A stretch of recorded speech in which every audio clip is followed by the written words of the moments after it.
The stars looked cold and distant from the bridge of the Aloran ship Starlight Whisper. Captain Leary pressed her six-fingered hand against the viewport, her crystalline skin reflecting the dim emergency lights. The ship drifted silently, its engines dead, life support failing. Around her, the bodies of her crew lay in emergency cryo-sleep pods, their breathing shallow, their skin losing its healthy glow. Leary had been awake for 3 days straight since the attack. The Kraxan warships had appeared without warning, their weapons tearing through the Starlight Whisper's shields as if they were nothing. The Alorans were explorers, not fighters. Their ship carried knowledge, not weapons. "Systems check," Leary said to the emergency computer. Her voice sounded strange in the empty bridge. "Life support at 26%. The computer responded. "Hull integrity compromised in sections 3 through 7. Engine core offline. Communications functional but limited to subspace frequencies only." Leary nodded slowly. It was what she expected. The Kraxan had left them for dead, drifting in, an empty sector far from any known civilization. They had taken what they wanted, the star charts and cultural records of a dozen peaceful species, and disappeared back into the darkness. "How long will life support last with current crew in cryosleep?" she asked.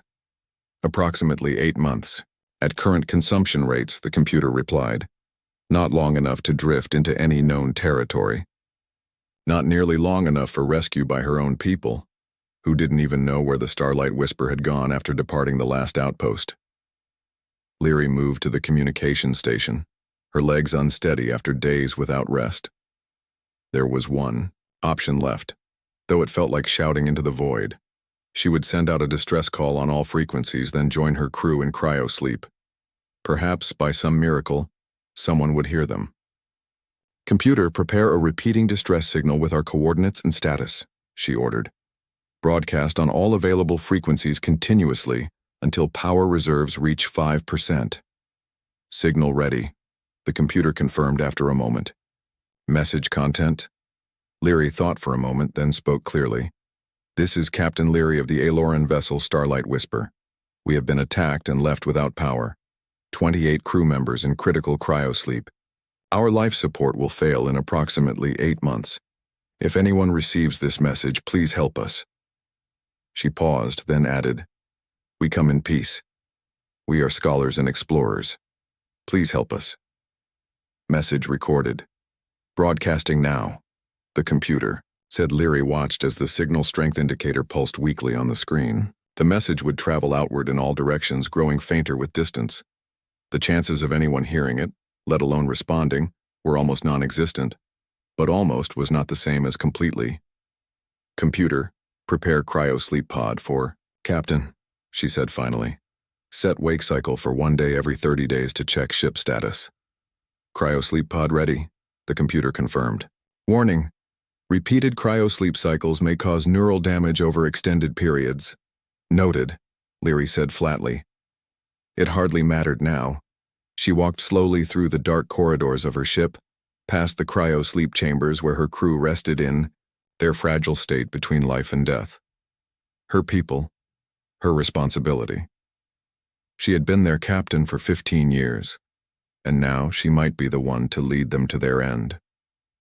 As she settled into her cryosleep pod, Leary watched the ceiling above, her thinking of the signal traveling outward, growing weaker with every passing second. Then the cryosleep drugs entered her system and darkness took her. The signal traveled. Days passed, then weeks. It crossed empty sectors, passed through dust clouds, bounced off asteroid fields. It grew weaker, just as Leary had known it would. But it traveled on. "Captain Blackwell, you should see this." Susan Blackwell looked up from her datapad. The human exploration vessel Horizon Seeker had been mapping the edges of known space for the past 3 months. It was routine work, important for future expansion, but rarely exciting. Officer Sam Carter gestured to his communications panel. "I'm picking up something strange, a repeating pattern on multiple frequencies. It's very faint, but it's definitely artificial." Susan set down her pad and walked over to Carter's station. The bridge was quiet during the night shift, with only 5 crew members on duty. She liked the calm of these hours. How long has it been coming in, she asked, studying the wave pattern on the screen. Just detected it about 10 minutes ago as we changed course, Carter said. It's coming from Sector 87 Delta. That's way off any mapped routes. Susan frowned. Can you clean it up? Carter worked his controls. Working on it, there's definitely a voice embedded in the signal. The language structure seems... Wait, it's translating now. A scratchy, distant voice filled the bridge. Aloran, vessel Starlight Whisper. Attacked, without power. Crew members in critical cryosleep. Life support will fail. Please help us. Susan straightened, suddenly alert. How old is this signal? Officer Lily Rivera at the science station was already working on it. Based on the degradation and distance, I'd estimate at least 3 months old, Captain. 3 months, Susan repeated quietly. First Officer Frank Miller shook his head. That's deep in uncharted space, Captain. Well outside our mission parameters. Even at maximum speed, it would take us nearly 3 weeks to reach those coordinates. Susan walked slowly to the main view screen, which showed nothing but stars and blackness. Somewhere out there, a ship was drifting. People, not human clearly, but people nonetheless, were waiting for help that might never come.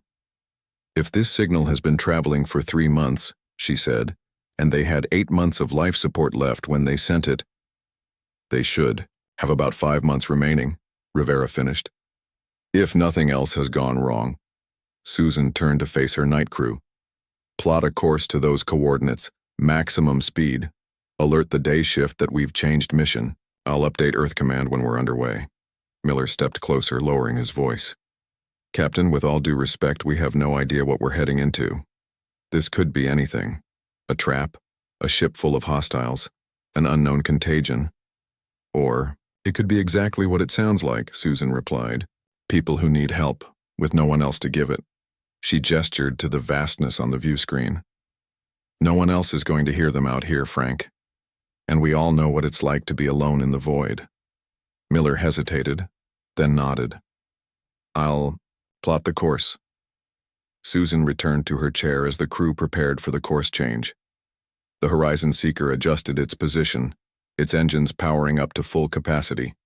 Course plotted, Miller announced. ETA to signal source. 20 days, 6 hours. Engage, Susan ordered, and the stars on the view screen blurred as the ship jumped to FTL speed. They were committed now.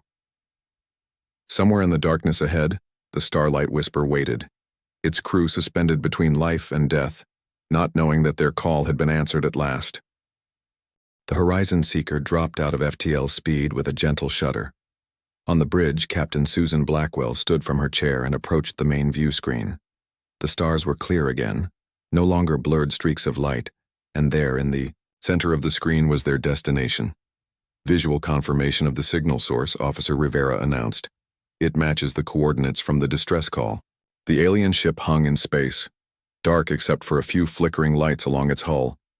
It was larger than the Horizon Seeker, with a design unlike anything humans had built.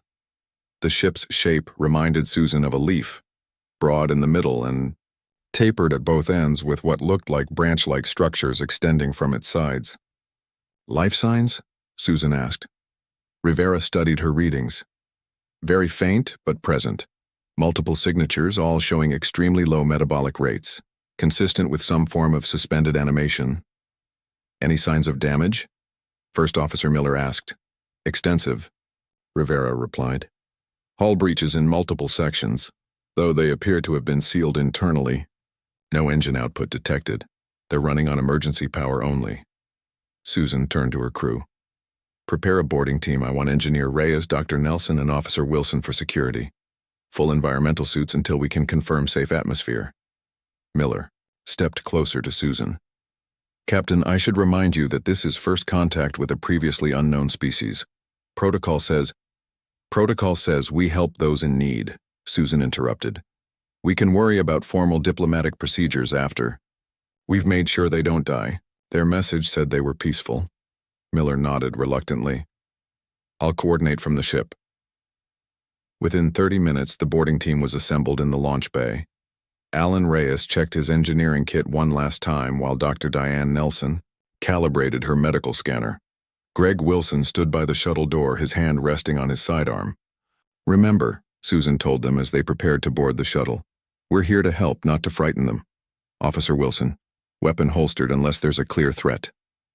"Understood, Captain," Wilson replied. The shuttle departed the horizon seeker and crossed the short distance to the alien vessel. Up close, the damage was even more apparent. Large sections of the outer hull were blackened and torn, as if ripped open by powerful weapons. "Those aren't meteor impacts," Reyes noted as they approached a docking port. "Something hit them hard and deliberately." The shuttle locked onto what appeared to be an entry point. After several minutes of work, Reyes managed to interface with the alien systems and open the outer door. "We're in," he reported back to the horizon seeker. "Atmosphere is thin but breathable. Temperature is much lower than human comfort levels, about 40 degrees Fahrenheit. Keep your suits on for now," Susan's voice came through their comms, "and stay in constant contact." The boarding team entered the alien ship. The corridors were wide and tall, with smooth, flowing lines that gave the interior an almost organic feel. Emergency lights cast a soft blue glow along the walls. "This way," Dr. Nelson said, following readings on her scanner. "I'm detecting the life signs in a large chamber about 50 meters ahead." They moved carefully through the silent ship. Wilson led the way with Nelson and Reyes close behind. The only sounds were their own breathing and the soft hum of the ship's failing systems. The chamber they found was large and circular. Inside were dozens of transparent pods arranged in concentric rings. Each pod contained a figure, tall and slender with skin that seemed to shimmer even in the dim light. "My God," Nelson whispered. "Actual aliens." Reyes approached one of the pods and studied what appeared to be a control panel. "These look like cryo-sleep chambers, advanced design." Nelson scanned the nearest pod. "Their physiology is remarkable, silicon-based rather than carbon. Their skin appears to be partially crystalline, and they're alive but barely. The cryo-sleep systems are failing." "Can you wake them?" Wilson asked. "I need to study their systems first," Nelson replied. "Bringing them out of suspended animation incorrectly could kill them." While Nelson worked, Reyes examined the ship's systems through a control panel near the chamber entrance. "This ship has taken a beating. Life support is running on emergency power only. They've got maybe 2 months left, not the 5 we estimated." "Captain," Nelson spoke into her comm, "I believe I've figured out their cryo-sleep system. There appears to be one pod that's on a different cycle than the others. It's showing signs of periodic reactivation." "The captain?" Susan's voice came back. "The message said the captain would wake periodically to check ship status." "That's my guess," Nelson agreed. "I think I can safely revive this one individual. Should I proceed?" There was a brief pause before Susan answered. "Do it." Nelson worked carefully with the alien controls, and soon the pod began to glow more brightly. The figure inside stirred slightly. "Stand back," Nelson told the others. "Let's not overwhelm them." The pod opened with a soft hiss. The alien inside, Captain Leary, opened her eyes slowly. They were large and had no pupils, just a deep purple color that seemed to shift and change as she looked around. Leary sat up suddenly when she saw the 3 humans, raising a 6-fingered hand in what might have been alarm or defense. "It's okay," Nelson said softly, though she knew the alien couldn't understand her. "We're here to help." Leary spoke, her voice musical and strange to human ears. Of course, the boarding team couldn't understand her words, but her tone and gestures suggested confusion and fear. Nelson activated her universal translator, a device designed to analyze language patterns and build translation matrices. It would take time to work fully, but it might help establish basic communication. "We received your distress call," Nelson said clearly, pointing to herself and her companions, then making a gesture meant to represent a ship. "We came to help. You." Leary watched them with those shifting purple eyes. She spoke again, and this time the translator caught a few words. "Who? You. How? We're humans. Nelson replied, tapping her chest. From Earth. We heard your message and came to help. Understanding seemed to dawn in the alien captain's eyes. She looked at the three humans, then at the pods containing her crew. She spoke again, and more words came through the translator. My crew, dying. Help them. Nelson nodded. We will, I promise. Leary's crystalline skin shimmered with what might have been emotion. She spoke again, and though the translator couldn't catch all her words, her meaning was clear enough from her gestures as she pointed to the humans, then to the stars beyond the ship. She was asking how they had found her, so far from anywhere, when no one should have heard their call. Wilson stepped forward and simply pointed to his ear, then outward toward space, and finally to his heart. The message was clear enough. We heard you. We came. For the first time, Leary's face formed what might have been a smile. Over the next few days, the crews of both ships worked together. Captain Susan Blackwell had brought the Horizon Seeker alongside the Aloran vessel, and teams moved back and forth between the ships. Dr. Nelson and her medical team helped revive the most critical Aloran crew members, while Engineer Reyes and his team worked to restore basic systems on the damaged ship. The translator improved with each passing hour. Soon Captain Leary and Captain Blackwell could speak almost normally, though some concepts still required gestures or drawings to explain. They sat in what the Alorans called the gathering chamber, a room with curved walls and seats that grew directly from the floor. The material felt like smooth stone but was warm to the touch. Your people have saved us, Leary said. Her voice was clear now through the translator. We had given up hope. Susan smiled. Anyone would have done the same. No, Leary said firmly. Many would not. In our travels, we have encountered species who would sooner destroy a helpless ship than aid it. Her crystalline skin darkened slightly. Like the ones who attacked us. The Kraxan, Susan said. Leary had told them about the attack. Why did they target your ship? We are knowledge gatherers, Leary explained. For thousands of years, Alorans have traveled throughout this sector of the galaxy, learning from other civilizations and sharing what we know. The Kraxan believe knowledge should be controlled, not shared. She gestured to the walls around them. This ship carries the histories, sciences, and arts of dozens of worlds. That's why they attacked you? For information? Susan asked, frowning. For control of information, Leary corrected. They took copies of our databases. What they cannot use, they will destroy. What they can use, they will keep for themselves alone. She looked directly at Susan. They do not know of humans yet, but they will learn from what they stole from us. Susan thought about this. How dangerous are they? Very. They control 12 star systems and are always looking to expand. They see other species as either useful or in the way. Leary's eyes shifted color, a sign Susan had learned meant concern. And they do not leave survivors. It is only a matter of time before they realize we are not dead and come to finish their work. The ship's communication system chimed. Captain, Frank Miller's voice came through. We're receiving a transmission from Earth Command. They want an update on our first contact situation. I'll be right there, Susan replied. She turned back to Leary. I need to speak with my superiors. After that, we should talk about our next steps. Back on the Horizon Seeker, Susan briefed Earth Command. The faces of 3 admirals looked back at her from the screen, their expressions a mixture of excitement and concern. Actual aliens, Admiral Kelly said, shaking his head in wonder. And they're friendly. They're peaceful explorers, Susan confirmed. But they've made some dangerous enemies.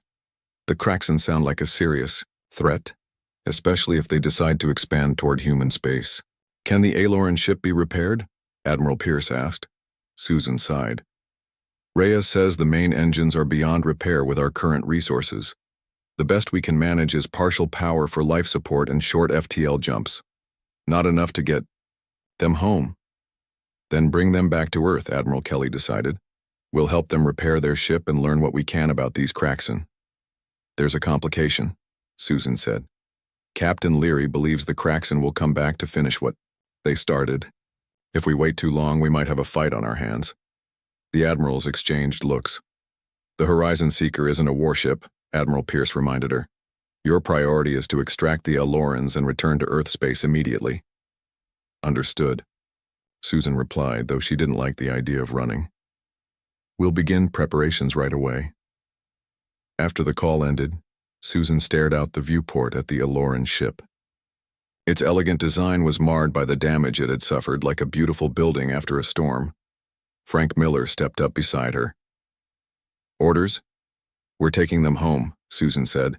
We'll transfer the most critical cases to our medical bay and get the Starlight Whisper moving as best we can. It's the right call, Miller said. We're not equipped for a confrontation. Before Susan could respond, alarm klaxons began blaring throughout the ship. Captain, Rivera shouted from her station. Multiple ships dropping out of FTL on the far side of the system. Susan rushed to the main console. Show me. The screen displayed 3 vessels appearing in the distance. They were angular and dark, with forward sections that reminded Susan of blade edges. Are they Kraxon? She asked, though she already knew the answer. Matching the descriptions Captain Leary gave us, Rivera confirmed. They're on an intercept course, weapons powering up. Susan's mind raced. They couldn't fight 3 warships, but they couldn't outrun them either, not with the Starlight Whisper in tow. How did they find us so quickly? Miller asked. They must have been tracking the Starlight Whisper all along, Susan realized, waiting until someone responded to the distress call. She turned to her communications officer. Sam, contact Leary. Tell her we have company. Within minutes, the Aloran captain joined them on the bridge, her tall form drawing curious glances.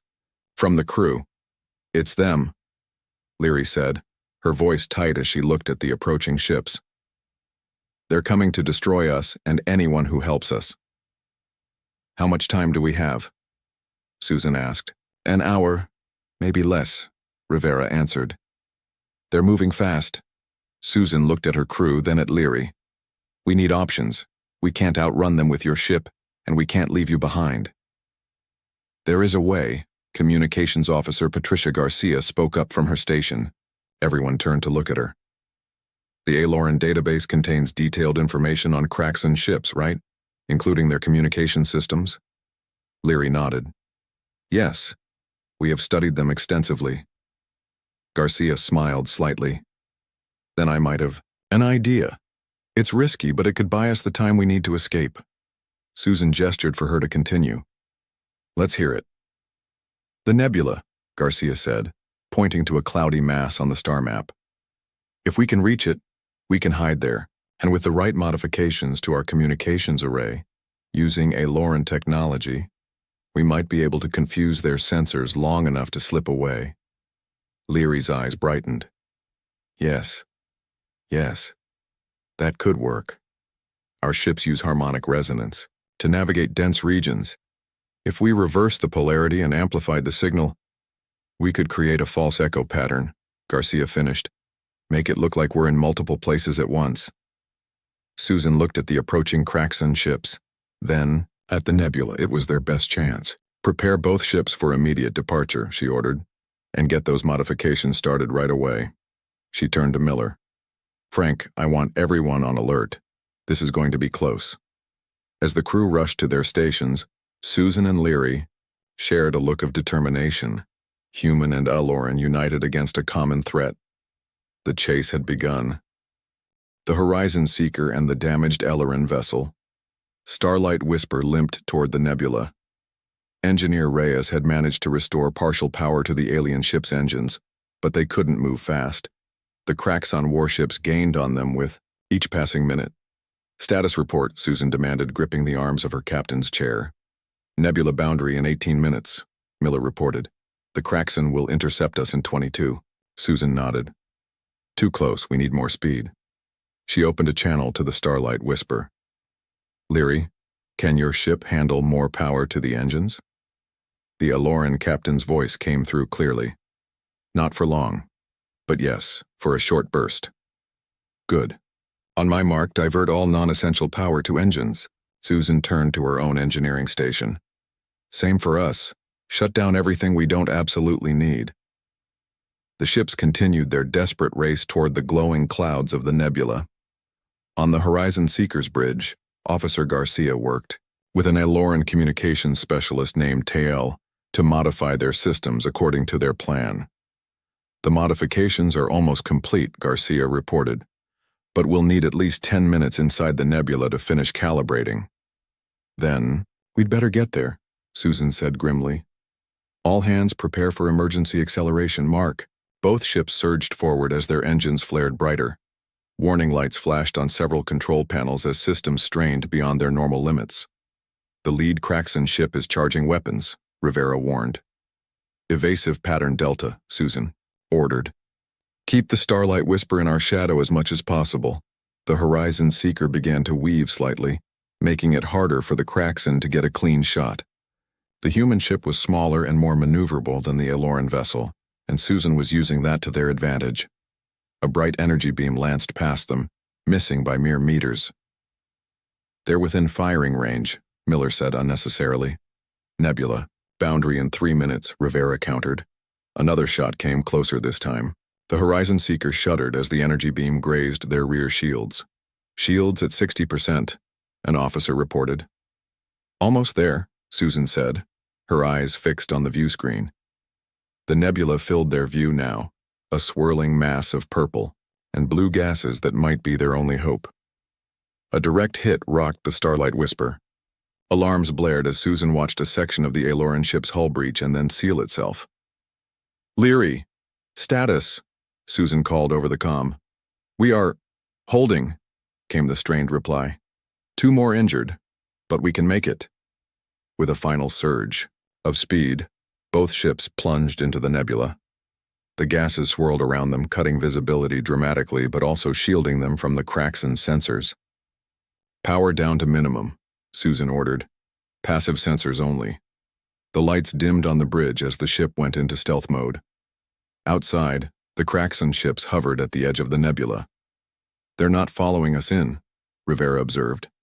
The gases must interfere with their targeting systems.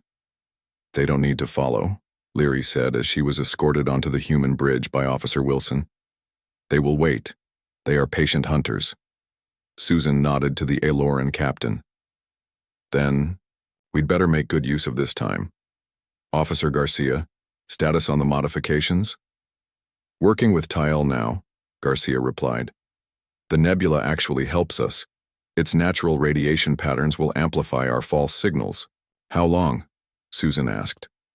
20 minutes, Garcia said. Maybe 15 if we're lucky. Susan studied the tactical display. The 3 Kraxan ships had spread out, covering different exit vectors from the nebula. They were indeed patient hunters, content to wait for their prey to emerge. While we wait, Leary said, there is something you should know. Her crystalline skin shifted color slightly, a sign of deep emotion. The Kraxan, they do not know humans exist, or at least they did not before now. Susan looked at her sharply. What are you saying? If you fled now, left us and ran, they would not pursue you. They want us, not you. Your species could remain unknown to them, safe for a time. A heavy silence fell over the bridge. Susan could feel her crew looking at her, waiting for her response. That's not an option, she said finally. We don't abandon people who need help. Not ever. Leary's eyes changed color again, to a warm gold that Susan had not seen before. I believed you would say this, but I had to offer the choice. Susan smiled slightly. It wasn't much of a choice. The moment was interrupted as Garcia called out, Captain, the modifications are ready. Explain the plan one more time, Susan said, moving to the communications station. Garcia pointed to her display. We're going to broadcast a modified signal that will create false sensor readings. The Kraxan will think we're in multiple locations at once. While they're confused, we make a run for it. And send a distress call to human space, Susan added. We might get lucky and have someone close enough to help. The signal will only work for a few minutes before they figure it out, Garcia cautioned. Then we make those minutes count, Susan said. She turned to her crew. Prepare for full power to engines on my mark. Plot a course that takes us past the smallest cracks in ship. They'll be the least threat. As the crew prepared, Security Officer Wilson approached Susan. Captain, I have an idea that might buy us more time. Susan raised an eyebrow. I'm listening. The Starlight Whisper has several research probes in its launch bay, Wilson explained. If we modify them with the same signal technology and launch them in different directions, it could add to the confusion. Susan looked at Leary, who nodded. It could work. The probes are small but powerful. Do it, Susan ordered. You have 10 minutes. Wilson and a team of engineers rushed to the Aileron ship. While they worked, Susan gathered her senior officers. This is going to be close, she told them honestly. The Kraxen outgun us significantly. Our only advantage is surprise and speed. She looked at each of them in turn. No matter what happens, I want you to know I'm proud of all of you. The minutes ticked by tensely. Finally, Wilson reported that the probes were ready. All hands to battle stations, Susan ordered. Protect the Starlight Whisper at all costs. She shared a look with Leary, who stood tall beside her. Begin transmission, Susan commanded, and launch the probes. The plan was in motion. Now they would see if humans could outsmart the Kraxen. The nebula glowed around them, its swirling gases casting strange shadows across the ships. On the bridge of the Horizon Seeker, Susan watched as the modified signal began broadcasting. At the same time, 6 small probes shot out from the starlight, Whisper in different directions. Signal active, Garcia reported. Launching distress call now. The distress call would take hours to reach the nearest human outpost, but it was their best hope for reinforcement if they managed to escape the immediate threat. The Kraxen are responding, Rivera said, studying her sensor readings. Their formation is breaking up. On the tactical display, the 3 Kraxen ships began to move in different directions, each pursuing what they thought was the fleeing prey. Now, Susan ordered, full power to engines. Both ships surged forward, emerging from the nebula on a course that would take them past the smallest Kraxen vessel. For a few precious moments, the enemy seemed confused, their sensors showing multiple targets where there should have been only 2. It's working, Miller exclaimed. They don't know which signals are real. Don't celebrate yet, Susan cautioned. They'll figure it out soon enough. The Horizon Seeker and the Starlight Whisper accelerated away from the nebula, pushing their engines to maximum. The smallest Kraxen ship turned to pursue, but it was still out of position. The other Kraxen ships are changing course, Rivera warned. They're starting to ignore the false signals. Susan had expected this. How long until they can intercept us? At current speeds, 3 minutes, maybe 4. Not enough time to escape, but they had to try. Susan opened a channel to the Aileron ship. Leary, status? Engines at maximum, the Aileron captain replied. But we cannot maintain this speed for long. Before Susan could respond, Rivera called out, Captain, multiple FTL signatures detected ahead of us. Susan felt her heart sink. More Kraxen ships? They couldn't fight their way through an entire fleet. Identification? She demanded. Rivera worked her console frantically, then looked up with wide eyes. Human signatures, Captain. They're ours.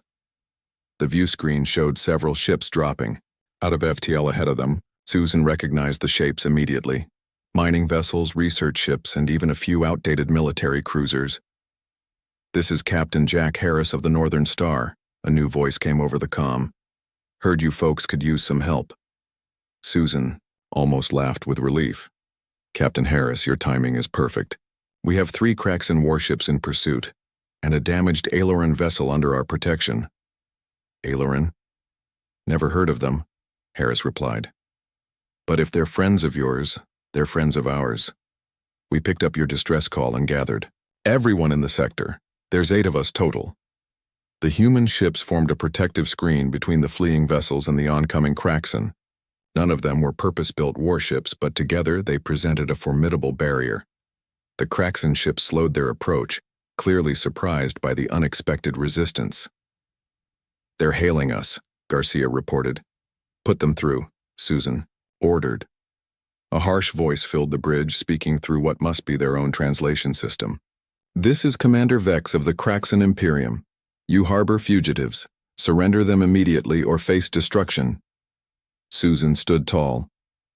This is Captain Susan Blackwell of the Earth vessel Horizon Seeker. The Alorans are under our protection. Any attack against them will be considered an attack against humanity. There was a pause before the Kraxan commander responded. You risk war with the Kraxan Imperium for these information thieves? Unwise. We do not yet know your species' strengths or weaknesses, but we will learn. Step aside. We won't do that, Susan replied firmly. The Alorans share knowledge freely. Perhaps you should try it sometime. She gestured to Garcia to cut the transmission. All ships prepare for possible engagement, defensive formation. The human vessels adjusted their positions. They were outnumbered by the Kraxan in terms of firepower, but they had position and the element of surprise on their side. Long moments passed as the Kraxan ships held their position, seemingly evaluating their options. Finally, without another word, they turned and retreated, jumping to FTL speed and disappearing from the sensors. A cheer went up on the bridge of the Horizon Seeker. They ran, Miller exclaimed. For now, Susan cautioned. They'll be back and with more ships next time. They're just gathering information about us first. Captain Harris's voice came over the comm again. So, care to explain what's going on and who your new friends are? It's a long story, Susan replied. But I think we should all head back to Earth space before we tell it. The Kraxan won't stay away forever. The impromptu fleet of human ships surrounded the Starlight Whisper protectively as they set course for Earth. In the following days, as they traveled together, the human captains and crews took turns visiting the Aloran vessel, marveling at the strange beauty of the ship and its occupants. On the 5th day of their journey, Leary requested to speak with Susan privately. They met in the observation lounge of the Horizon Seeker, watching the stars streak by outside. I have been studying your people, Leary said, through your databases and by speaking with your crew. And what have you learned? Susan asked. That humans are remarkable, Leary replied. You answered our call when no one else would. You risked your lives for strangers, and when more help was needed, others of your kind came without hesitation. Susan smiled slightly. Anyone would have done the same. No, Leary said, just as she had days earlier. Many would not. I have seen many civilizations in my time as an Aloran captain. Some are kind, some are cruel. Some are simply indifferent. But I have never seen a species so quick to help others, even at great risk to themselves. She turned to look directly at Susan, her crystalline skin catching the starlight. The Kraxan will return. They will come to your worlds eventually. But I believe they will find humanity a very different challenge than they expect. Susan nodded. We can be stubborn that way. The void is a dark and empty place, Leary said softly. But it seems a little less empty now. As the stars streaked past, the fleet of ships continued toward Earth, carrying with them the beginning of a new alliance. Behind them lay the empty void where a distress call had echoed for months. Ahead lay an uncertain future, with new friends and new dangers. But, for now they were together, and that was enough. The alarms screamed through every corridor of Throne Station Sovereign. In the central command chamber, Senior Monitor Kvalith's 4 eyes widened in disbelief as she stared at the holographic display before her. Something impossible had just happened. Rerun the scan, she commanded, her voice steady despite the cold fear creeping through her chest. The junior technician, a young Brel with nervous antenna, worked frantically at his station. Monitor. The readings are confirmed. A vessel just appeared in the core system. No jump signature. No fold wake. No dimensional breach. It simply materialized. Kvalith felt her blood run cold. In 10,000 years of galactic concordate rule, nothing had ever bypassed the core's defenses. The system was supposed to be impenetrable, protected by technology from 847 different species. Nothing could enter without being detected light years away. Yet there it was, The ship hung in space like a silent threat, 3,000 kilometers from Throne Station. It was massive, easily the size of a Concordat dreadnought, but its design was unlike anything in the databases. The hull was dark, almost black, with strange angular sections that seemed to absorb sensor beams rather than reflect them. "Magnify," Kvalith ordered. The image zoomed in, revealing details that made no sense. The ship's surface was covered in what looked like primitive armor plating. Yet the energy readings suggested technology far beyond standard galactic specifications. There were no visible weapons ports, no engine nacelles, no communication arrays. It was as if someone had built a warship using completely different principles. In the Grand Convocation Hall, panic spread like wildfire. Representatives from hundreds of species shouted questions, demanded answers, and called for immediate military action. High Chancellor Morvax, a towering Krenth with silver scales, raised his primary arms for silence. "Order!" His voice boomed through the chamber. "What we face is a violation," shouted Ambassador Zelthor, his three heads speaking in unison. "Something has breached our most sacred space. This is an act of war." Before Morvax could respond, every screen in the station flickered. The mysterious ship had sent a transmission. The message was brief, broadcast in Old Galactic, a language that hadn't been used for common communication in over 500 years. "Humanity requests an audience." The chamber fell silent. Then someone whispered the word that changed everything. "Humanity?" Kvalith was already pulling up the historical archives when the order came from the High Chancellor. Her claws moved across the interface, searching through centuries of data. The word humanity appeared in records from 800 years ago. Species 447 beta. Pre-FTL civilization. Origin: Sol system. Orion arm. Status: quarantined for observation, under Protocol 17. "They should still be on their planet," Kvalith muttered, reading the file with growing confusion. The last observation report was filed 300 years ago. They hadn't even achieved fusion power yet, but the ship outside was very real, and it was moving. The unknown vessel began a slow, steady acceleration toward Throne Station. Not fast enough to be threatening, but deliberate, purposeful. It was making a statement. "Deploy the defense fleet," High Chancellor Morvax commanded. "But do not fire unless fired upon. I want every sensor we have trained on that ship. Find out how it got here."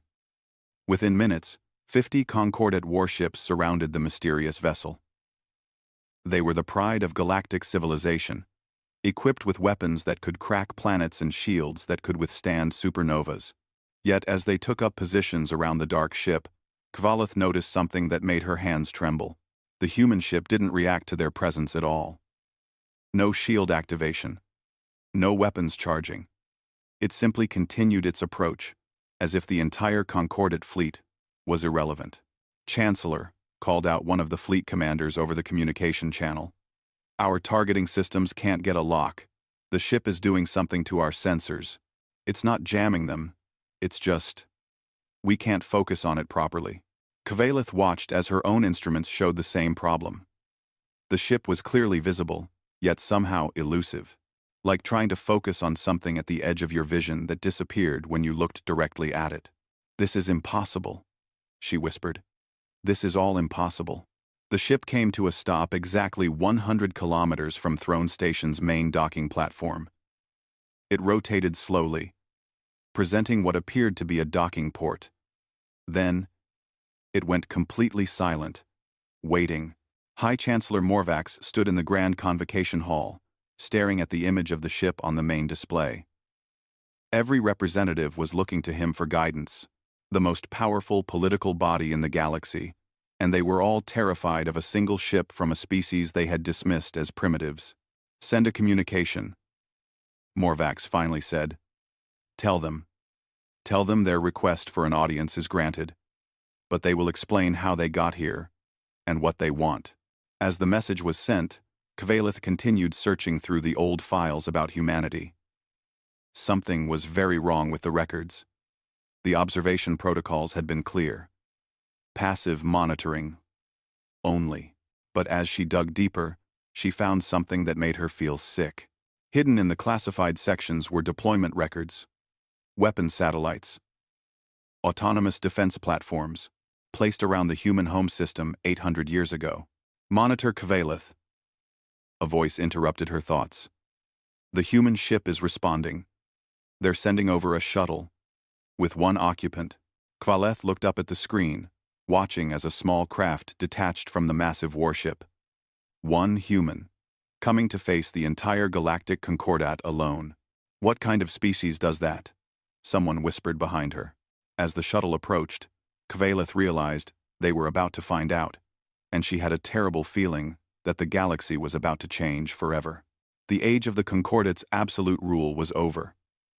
Humanity had arrived, and they had questions that demanded answers. The Grand Convocation Hall had never been so quiet. 847 species, represented by their finest diplomats and leaders, sat in absolute silence as the human shuttle docked with Throne Station. High Chancellor Morvax stood at the central platform, his silver scales gleaming under the chamber's lights. Around him, a ring of the most powerful beings in the galaxy waited with a mixture of fear and curiosity. Security forces lined every wall, their weapons ready, but not aimed. No one knew what to expect. The main doors opened with a soft hiss. A single figure walked through. The human was shorter than most species present, wearing what appeared to be an antiquated pressure suit that had been modified with technology that nobody recognized.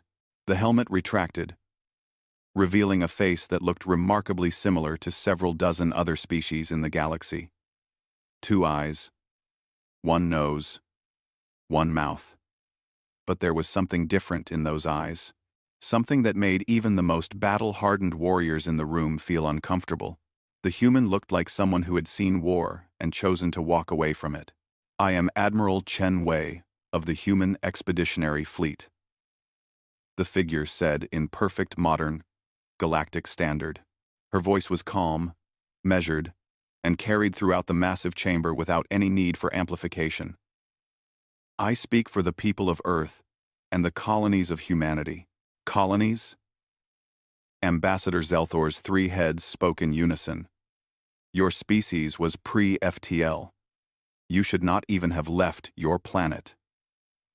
Colonies. Chen turned to face the Zelthor representative, and her expression remained neutral. We would very much like to discuss that. High Chancellor Morvax, the Galactic Concordat, has violated every first contact protocol in its own charter. Humanity demands an explanation. The chamber erupted in angry shouts. How dare this primitive species make demands? How dare they accuse the Concordat of violations? Security forces raised their weapons, but Morvax held up a hand for silence. Explain yourself, Admiral, he said, his voice echoing through the hall. The Concordat placed your system under observation protocol to allow your natural development. This is standard procedure for pre-FTL species. Chen reached into her suit and pulled out a small device. She tossed it into the air, and it projected a holographic display that filled the center of the chamber. What appeared made several representatives gasp. The images showed ships, human ships, destroyed. Dozens of them, scattered across hundreds of years. Colony vessels torn apart. Exploration craft reduced to debris. Science stations obliterated. Every single one destroyed the moment they crossed an invisible line at the edge of their solar system. For 800 years, Chen said, her voice never rising but somehow growing colder. Humanity attempted to reach the stars. For 800 years, something destroyed every ship we sent beyond our system. We found fragments. We recovered black boxes. We knew someone was killing us, but we never knew who. She turned slowly, making eye contact with representatives across the chamber. We buried hundreds of thousands of pioneers, families who volunteered to start new worlds, scientists seeking knowledge, children who dreamed of touching alien suns, all murdered the moment they tried to leave our home. Kvalith, watching from her monitor station, felt her stomach turn as she cross-referenced Chen's data with the classified files she had discovered.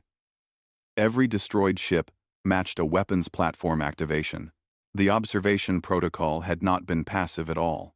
"This is preposterous," Ambassador Zalthor declared.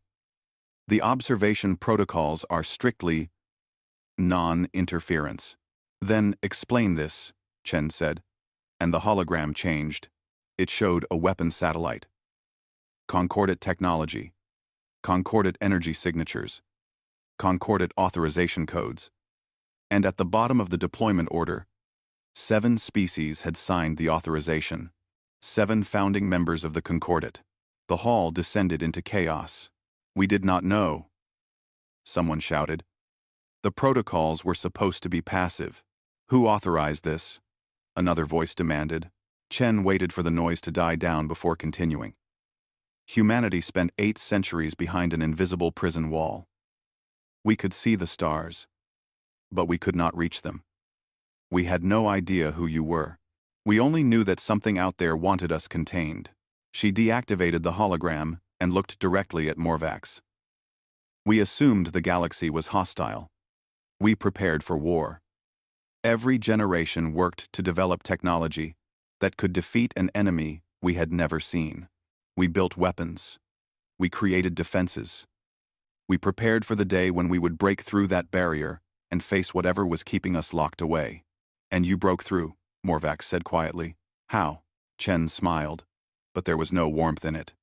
"We stopped trying to go around the weapons. We went through them. We developed translocation technology. We don't travel through space, Chancellor. We simply stop being in one place and start being in another. Your satellites never detected us because we were never in the space they were monitoring." The implications hit the room like a physical blow. If humanity could bypass any defense, appear anywhere without warning, then no system in the galaxy was safe. "The ship outside," Chen continued, "the Indomitable, is not our largest vessel. It is not even in our top 50. It is a scout frigate. We sent it first because it is fast and well defended. But make no mistake, Chancellor, humanity has spent 800 years preparing for this moment." "Is that a threat?" Morvax asked. "It is a statement of fact," Chen replied. "We do not want war. We want answers. We want accountability. And we want to see the records of which species authorized those weapon platforms. That information is classified under diplomatic immunity," Morvax said firmly. "Historical actions cannot be prosecuted under current law." Chen's expression did not change. "Then the Concordat is not a government of laws. It is a government of power that protects its own. Thank you for clarifying that, Chancellor." She turned to leave. And Morvax called out, "Where are you going?" "Ah. Iv. Back to my ship," Chen said without looking back. "To report that the Galactic Concordat refuses to acknowledge its crimes. Humanity will decide our next steps based on that information." "Wait," Morvax commanded. "What do you want? Truly?" Chen stopped at the door and turned back. For the first time, her expression showed something other than cold professionalism. It showed sadness. "We wanted to join the galactic community, Chancellor. We wanted to share our culture, learn from others, and contribute to something greater than ourselves. We dreamed of this moment for thousands of years." She paused. "But you took that dream and turned it into a nightmare. You imprisoned us without trial. You murdered our people without warning. And now you ask us what we want?" The silence in the chamber was absolute. "We want a seat at the table we were denied for 8 centuries, Chen said quietly. "And we want to make sure no other species ever suffers what we suffered. The Concordat ends today, Chancellor. What replaces it will be determined by how you respond to this conversation." She walked out, leaving the most powerful political body in the galaxy in stunned silence, finally understanding that they were no longer in control. The crisis meeting in the High Chancellor's private chamber was unlike anything in Concordat history. 50 of the most powerful species representatives argued, shouted, and threatened each other, while Morvax tried to maintain order. The humans had been gone for less than an hour, and the political structure of the galaxy was already falling apart. We must respond with force. Ambassador Zelthor slammed his fist on the table. This upstart species threatens everything we have built. They threaten nothing, countered Representative Mirva of the Solon Collective. They ask only for accountability, something we should have offered long ago. Before the argument could continue, every communication device in the room activated simultaneously. A message appeared, sent not just to the High Chancellor's chamber, but to every government, every news network, and every public information system in the known galaxy. It was from Admiral Chen. The file was massive, detailed surveillance data covering the last 800 years. But it was not data about humanity. It was data about the Concordat itself. Kvalith, who had been called to the emergency meeting, opened the file with trembling hands. What she saw made her feel sick. The data showed violations. Hundreds of them. Species that had been denied Concordat membership based on false reports. Resources stolen from developing worlds. Trade deals manipulated to favor powerful members. Observation protocols that had been weaponized, just like with humanity, against 17 other species. How did they get this information? Someone whispered. They have been watching us, Kvalith said slowly, understanding dawning on her. While we thought they were imprisoned in their system, they were monitoring everything we did. For centuries, the implications were staggering. Humanity had not just developed translocation technology. They had developed surveillance capabilities that had penetrated every level of Concordat security. They had seen everything, recorded everything, and now they were releasing it to the entire galaxy. Within hours, the political landscape exploded. Minor species that had been oppressed for generations suddenly had proof of their mistreatment. Trade partners discovered they had been cheated. Rival powers found evidence of treaty violations. The Concordat's authority, built on 10,000 years of assumed superiority, began to crumble.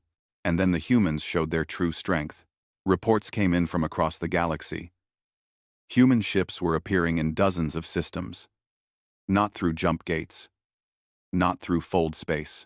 They simply materialized, stayed long enough to be detected, and then vanished again. Each appearance sent the same message. Humanity could go anywhere, anytime, and the Concordat could not stop them. The Zelthar Empire, one of the Concordat's founding species and the most aggressive voice against humanity, decided to make a statement. They sent a battle fleet to neutral space and issued a challenge. If humanity wanted to be taken seriously, they should face the might of a true military power. One human ship responded to the challenge. It was not the massive Indomitable. It was a smaller vessel, designated as a destroyer class. The Zelthar fleet, consisting of 37 warships including 2 dreadnoughts, surrounded the human vessel and demanded its surrender. The human ship did not respond. It did not raise shields. It did not charge weapons. It simply sat there, silent and waiting. Fire a warning shot across their bow, ordered Fleet Commander Zelthos. Show these primitives what real power looks like. The lead Zelthar warship fired. A plasma bolt screamed across space toward the human destroyer. It should have been a clear miss. A warning. But something impossible happened. The human ship was no longer where it had been. It had moved exactly 7 meters to the left. Not through thrust, not through maneuvering jets. It had simply occupied a different space. The plasma bolt missed. All ships, open fire, Zelthos commanded, his patience exhausted. Destroy that vessel. What happened next would be studied by military academicians for generations. The Zelthar fleet unleashed everything they had. Plasma cannons, particle beams, missile salvos, and kinetic weapons. Enough firepower to level a city. The human ship sat in the center of it all, and not a single shot hit its target. It was not dodging. It was not using shields. The ship was doing something to space itself. Commander, our targeting systems show impacts, but the ship is undamaged, reported the sensor officer, panic in his voice. I don't understand. The weapons are passing through where the ship should be. But the human ship moved. It did not fire a weapon. It did not launch a missile. It simply moved. And as it moved, something changed in the space around it. Gravity shifted. The Zelthar warships, moving in perfect formation, suddenly found their trajectories altered. They were pulled off course, turned around, repositioned by invisible hands. And then the human ship stopped moving. The Zelthar fleet opened fire again, following their combat protocols perfectly. Every ship targeting the human destroyer. Every weapon calculated to converge on a single point. But the human destroyer was no longer at that point. The Zelthar ships were. For 7 minutes, the Zelthar fleet destroyed itself. Ships fired on their own allies, repositioned by gravity wells that appeared and disappeared. Missiles struck the wrong targets. Energy beams carved through friendly vessels. The human ship danced through the chaos, untouched, using the Zelthar's own firepower against them. When it was over, 37 Zelthar warships were crippled or destroyed. The human destroyer had not fired a single shot. The battle was broadcast across the galaxy. Every species watched. Every military leader took notes. Every politician understood the message. Humanity did not need to fight wars the way everyone else did. They had evolved beyond conventional warfare. They could control the battlefield itself. Admiral Chen appeared on Galactic news networks hours later.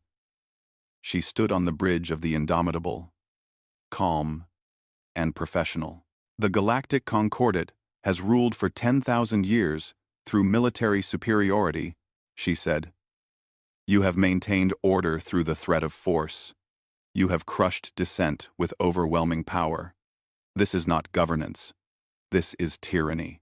She paused, letting the words sink in. Humanity does not want to replace the Concordat's tyranny with our own. We want something different.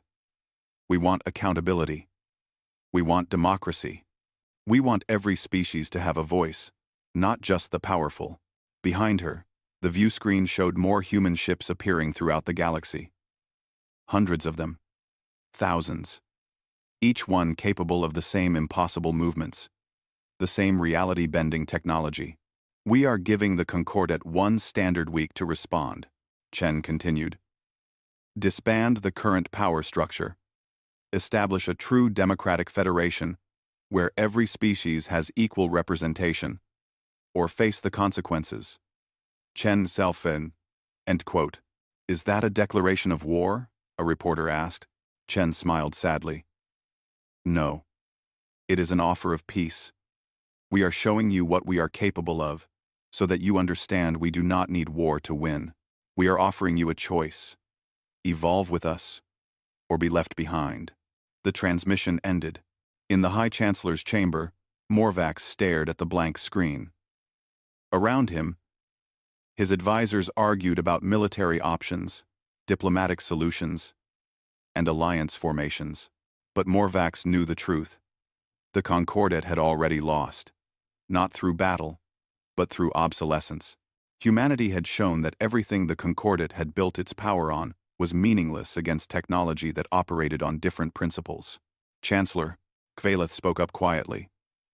6 major species have just withdrawn from the Concordat. They are forming something called the Preservation Pact. They say they will not bow to human demands. Morvax closed his eyes. The galaxy was splitting apart, and at the center of it all was a species that should have remained primitive and contained. A species that humanity had turned into something unprecedented. Send a message to Admiral Chen, he said tiredly. Tell her we need to talk. The galaxy was tearing itself apart. Within 3 days of Admiral Chen's broadcast, the political structure that had maintained peace for 10,000 years had fractured into warring factions. The Preservation Pact, led by the Xelthar Empire and 5 other major species, had issued their ultimatum. They would not accept human interference in galactic affairs. They would not disband the Concordat. And they would not allow a species of primitives to dictate terms to their betters. "We are the powers that built this civilization," declared Ambassador Zelthor in a statement broadcast across all channels. "We will not surrender to threats from a species that only yesterday learned to leave their planet. Humanity will retreat to their home system, or they will be eliminated." Oh, Nain. The response from smaller species was immediate and overwhelming. Over 300 minor civilizations issued statements of support for humanity's demands. They had suffered under Concordat rule for generations, denied representation, exploited for resources, and treated as second-class citizens. Finally, someone was standing up to the powers that had oppressed them. On Throne Station, Kvalith watched the intelligence reports with growing horror. The Preservation Pact was mobilizing the largest military fleet in recorded history. Thousands of warships from 6 species, all converging on 2 targets: Earth's home system and Throne Station itself. "They are going to start a war," she said to High Chancellor Morvax. "A real war. Not a border skirmish or a territorial dispute. A war that could destroy everything." Morvax stood at the observation window, staring out at the stars. The Indomitable still hung in space nearby, silent and waiting. "Can we stop it? Can we stop it?" "I do not know," Kvalith admitted. "The humans have shown incredible technology, but they are one species against 6 of the most powerful civilizations in the galaxy. The numbers alone, numbers mean nothing if the humans can do what they demonstrated in the Xelthar battle," Morvax interrupted. "But I fear what will happen if this conflict escalates. We have seen them avoid casualties so far. But if pushed, what will they do?" The answer came faster than anyone expected. The Vryn Collective, a hive mind species and one of the Preservation Pact's members, attempted to infiltrate human communication networks. They were experts at digital warfare, capable of corrupting entire planetary computer systems. They believed they could cripple humanity's coordination, find weaknesses in their technology, and gain the advantage needed to win. The infiltration lasted exactly 14 seconds before the Vryn withdrew in what could only be described as panic. "What did you find?" asked the Pact's military coordinator. The Vryn representative, a pale creature with thousands of eyes, trembled as it spoke. "There is no central command, no main computer system, no hub of control. That is impossible. How do they coordinate their ships?" "They do not coordinate," the Vryn said, its voice filled with something that sounded like fear. "Every human ship operates independently. Every vessel has complete autonomy. They are connected, but not dependent. We tried to map their command structure, and we found 8 billion individual decision points." 8 billion? Every human on their ships, every crew member is capable of making strategic decisions. They do not follow orders like we do. They work together by choice, by consensus, we do not have words for it. They are not a hierarchy. They are something else. The implications were staggering. The Concordat, like every major civilization, operated on clear command structures. Disrupt the leadership, and the organization fell apart. But humanity had no such weakness. They were a distributed network, resilient and adaptable in ways that conventional military theory had never encountered. Meanwhile, Admiral Chen made her position clear in a private meeting with representatives from the neutral species. "We do not want this war," she told them, her expression serious. "But we will not back down. The Concordat had 800 years to treat us fairly. They chose imprisonment and murder instead. Now, they ask us to simply forget that and accept their authority? No. That time is past." "What is your endgame, Admiral?" asked Ambassador Terex of the Holine Federation, one of the few species that had remained neutral. Chen shook her head firmly. "We become nothing. We are offering something that has never existed in this galaxy. True democracy. Every species gets representation based on population. Every voice matters equally. No more powerful species dictating terms to weaker ones. That is idealistic, Tarek said carefully. But idealism does not survive contact with reality. Someone will always seek power. Then we build systems that prevent them from taking it, Chen replied. We have spent 800 years watching you from behind our prison. We have studied every government in this galaxy.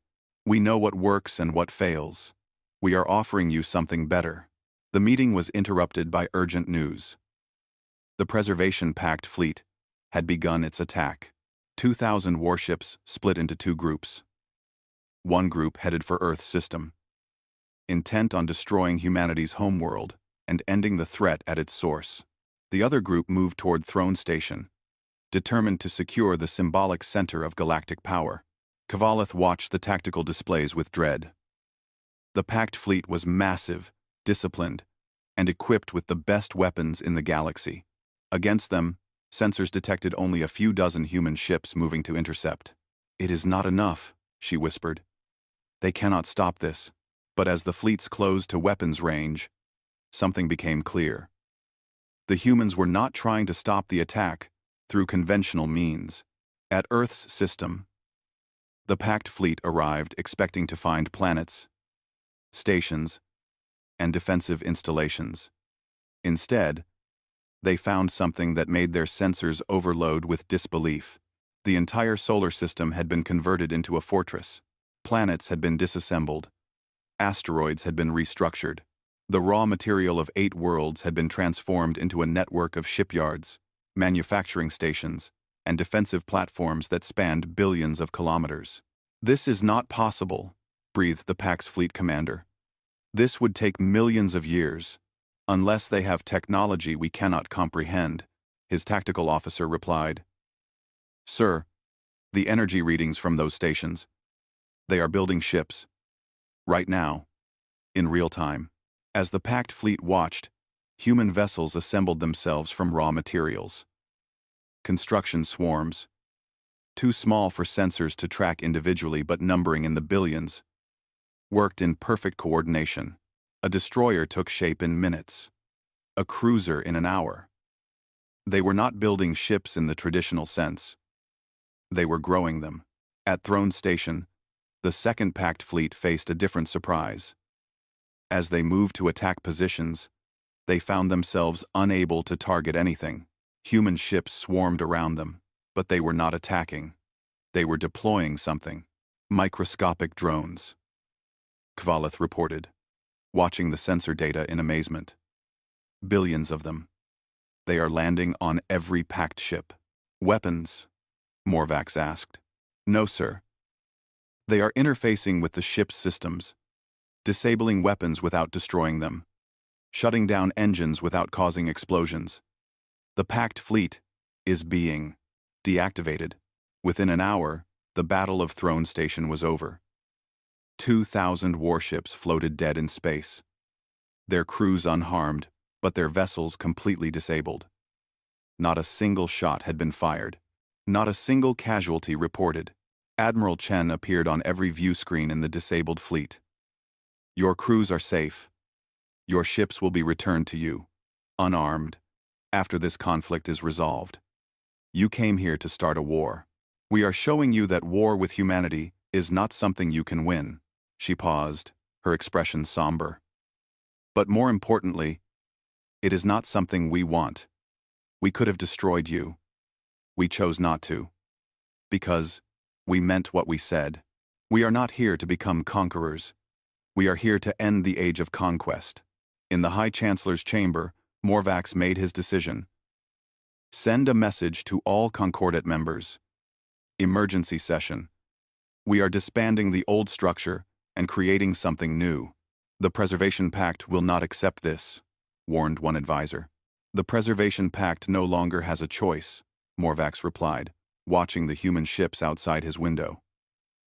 The humans have won without firing a shot. They have shown mercy when they could have shown destruction. If we do not change now, we will be swept aside. Better to be part of the new order than crushed beneath it. 3 months after the Battle of Throne Station, representatives from every known species gathered in the newly christened Unity Hall. The old Grand Convocation Hall had been too symbolic of the Concordate's hierarchy. This new space was circular, with no raised platforms, no positions of prominence. Every species sat at the same level.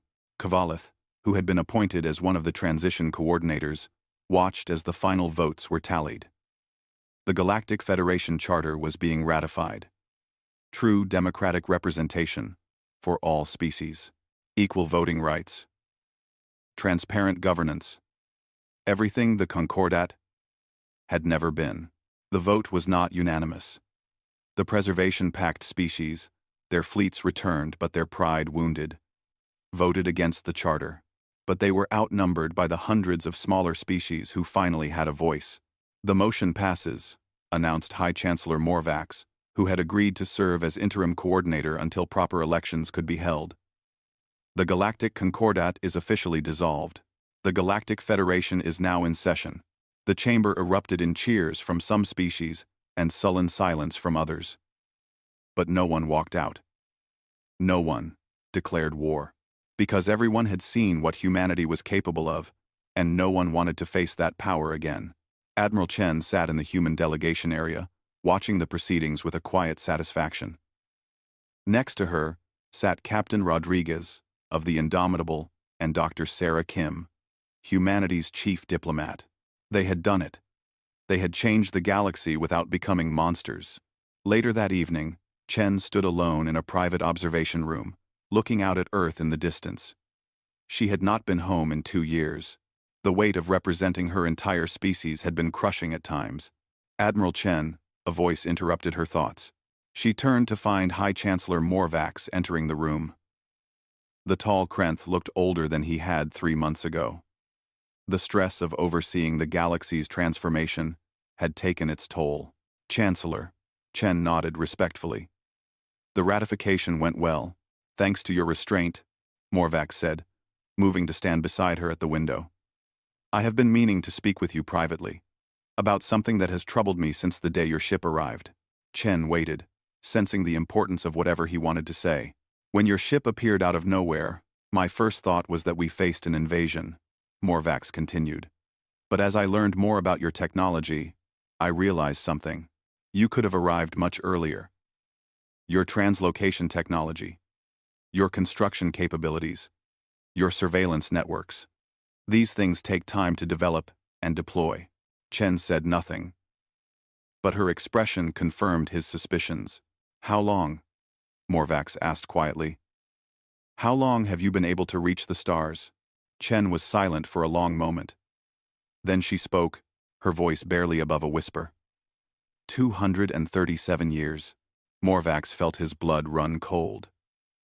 You have been free of your prison for over 2 centuries? And you waited? We debated it for generations, Chen said, still staring out at Earth.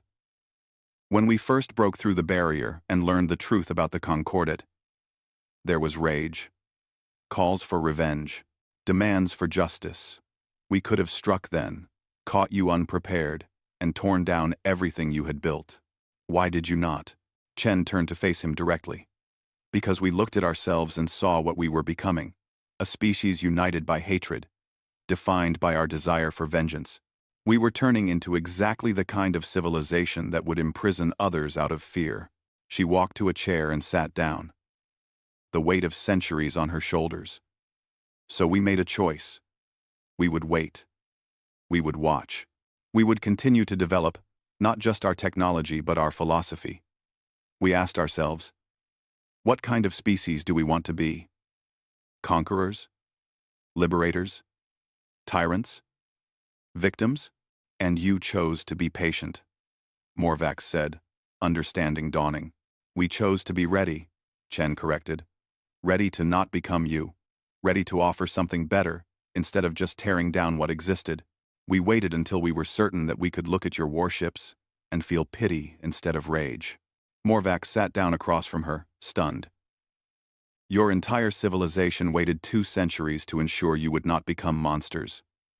I do not know whether to be impressed or horrified. Both, probably, Chen said with a slight smile. It was not easy. Every generation had to make the choice again. To wait, to prepare, to become better. We lost people who disagreed, who left to form their own colonies, who thought we were weak for not striking immediately. But you held to your course. We did. Because we remembered what it felt like to be imprisoned, to be helpless, to watch our people die and not be able to stop it. Chen's expression grew distant. We swore we would never do that to another species. Even the ones who did it to us.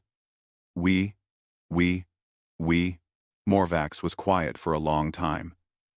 Then he asked the question that had haunted him. What would you have done if we had refused?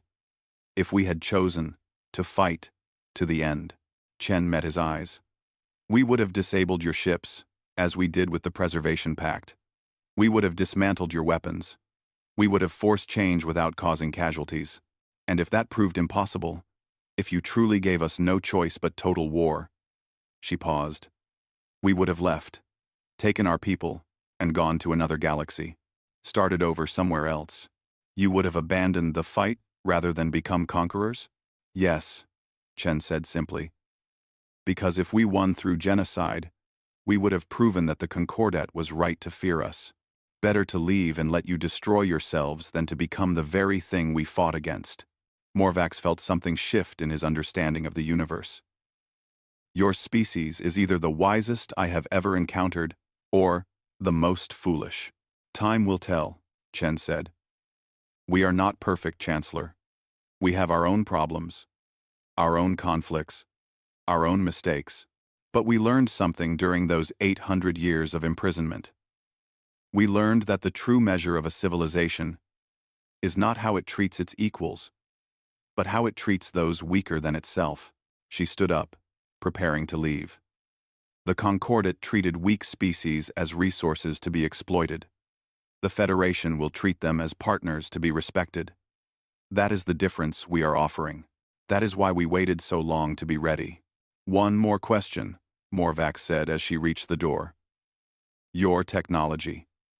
The translocation, the construction swarms, the gravity manipulation. Will you share it? Chen smiled. We already have. The data was included in the Federation Charter documentation. Any species that wants it can access it freely. We are not going to maintain superiority through secret knowledge. We are going to maintain peace through shared prosperity. After she left, Morvax sat alone in the observation room, staring out at the stars. For 10,000 years, the Concordat had maintained order through military might and the threat of force.